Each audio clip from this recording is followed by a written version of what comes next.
Okay,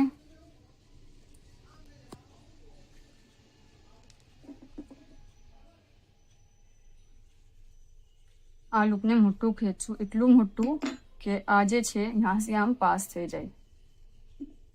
બરાબર. ફરીથી જે ફર્સ્ટ સિંગલ ક્રોશे છે, ફર્સ્ટ स्टिच જે આપણે લીધી લૂપ निकालीને એ નહીં, ફર્સ્ટ સિંગલ ક્રોशे જે આપણે બનાવ્યો वहां से કાંટાને નીચે से ઉપર લાવશું અને આ લૂપને નીચે લઈ જશું.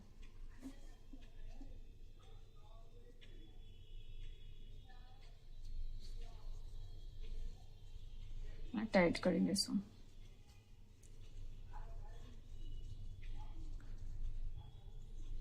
હવે આ લૂપને यहाँ से पास કરશું. આ સાઈડ જે છે યાર્ન આ વાળો यहाँ से ખેંચશું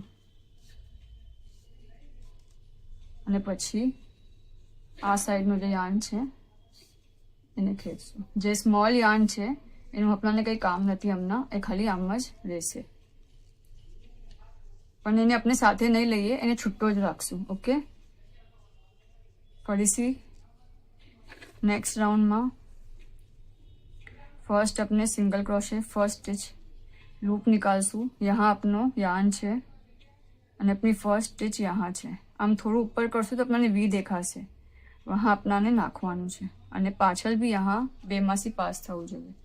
સો જે મેઇન યાર્નના સૌથી નજદીક अपનું સિંગલ ક્રોશे લેશું, अपने ફર્સ્ટ વાળું ફર્સ્ટ સ્ટિચ લેશું, લૂપ નિકાલશું અને ફર્સ્ટ સ્ટિચ.